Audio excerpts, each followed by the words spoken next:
3 years anniversary দেখতে দেখতে 3টা বছর কাটিয়ে ফেললাম, একটুও কিন্তু টের পেলাম না।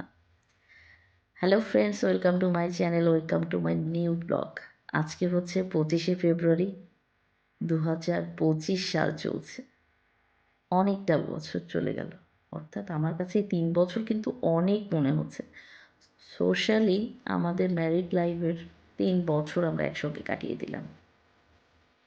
ঝগড়া, বিবাদ, ভালো মুহূর্ত, সুখের মুহূর্ত সমস্তটা মিলিয়ে।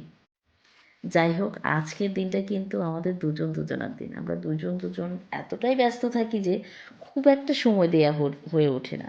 তারপরেও আমার হাজব্যান্ড চেষ্টা করে একটু হলেও ভালো মুহূর্ত কাটানোর জন্য। এর জন্য আমার হাজব্যান্ড আমাকে নিয়ে বাইরে এলো ডিনার করার জন্য। সাথে একটা স্পেশাল গেস্ট আসবে যার সাথে আমি সমস্তটা শেয়ার করতে পারি। প্রত্যেকটা মানুষের লাইফে কিছু স্পেশাল মানুষ থাকে যাদের সাথে শেয়ার করা যায় সুখ দুঃখের কথা। সেটাই হলো আজকে আসবে একজন আমাদের সাথে ডিনার করার জন্য। সে তো আমার হাজব্যান্ড প্রচুর টায়ার্ড, তার জন্যই ওয়েট করছিলাম সে আসবে, তারপর আমরা ডিনার করব। আমার হাজব্যান্ড আমাকে বলছিল তোমাকে আজকে খুব সুন্দর লাগছে। এই সুন্দর লাগার কারণটা কি জানেন? আজকে যে আমি শাড়িটা পরেছি এটা আমার মায়ের শাড়ি, মায়ের বিয়ের শাড়ি। যে শাড়িটা কখনোই মা আমাদেরকে ছুঁতেও দিত না, কিন্তু একদিন পাত্রপক্ষ আমাকে দেখতে আসায় আমি জোর করে এই শাড়িটা পরেছিলাম। তখন মায়ের মনে হয়েছিল এই শাড়িটাতে আমাকে খুব সুন্দর লাগছে। এজন্য মা, আমি যখন চলে আসি ইউনিভার্সিটিতে তখন মা আমাকে শাড়িটা দিয়ে দেয় এবং বলে এই শাড়িটা এখন থেকে তুমি তোমার কাছে রাখবে। আমি জানি খুব যত্ন করে তুমি শাড়িটা রাখতে পারবে। এটা আমার অনেক পছন্দের শাড়ি, এটা কিন্তু যত্ন করে রাখবে। তো যাই হোক, আজকে আমি এই শাড়িটা পরার একটাই কারণ, আমি আমার বাবা মাকে স্মরণ করার জন্য এই শাড়িটা পরেছিলাম। খুব মিস করতেছিলাম আমার বাবা মাকে।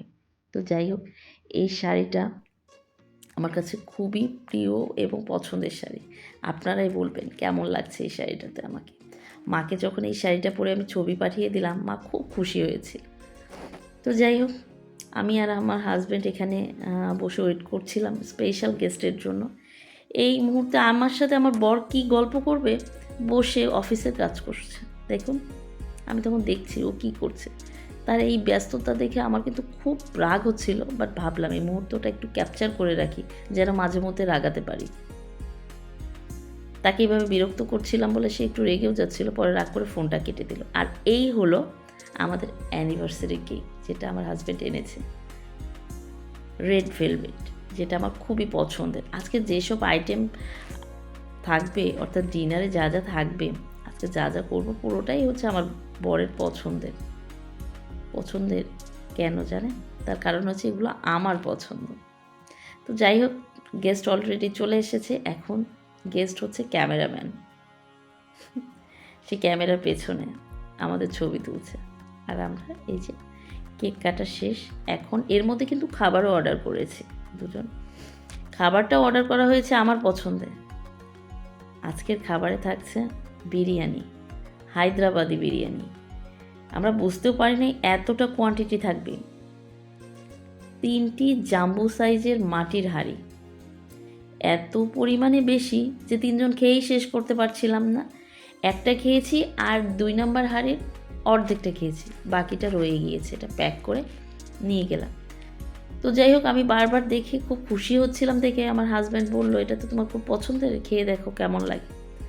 আমার তো খেতে দারুণ লাগছিল, বাট ওদের দুজনের নাকি খুব একটা ভালো লাগেনি। এটা হলো আমাদের স্পেশাল গেস্ট।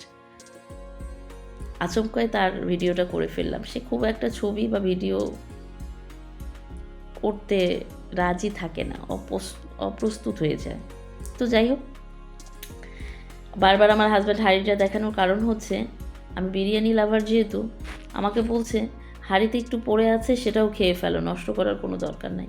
বাট আমার মনে হচ্ছিল খেয়ে নেই, বাট পেটে তো জায়গা নেই, ওদের থেকে আমিই বেশি খেয়েছিলাম। তো যাই হোক বন্ধুরা, ভালো থাকবেন, সুস্থ থাকবেন, আর আমাদের জন্য আপনাদের কাছ থেকে অনেক অনেক দোয়া, ভালোবাসা এবং আশীর্বাদ চাচ্ছি। ভালো থাকবেন সবাই, টাটা।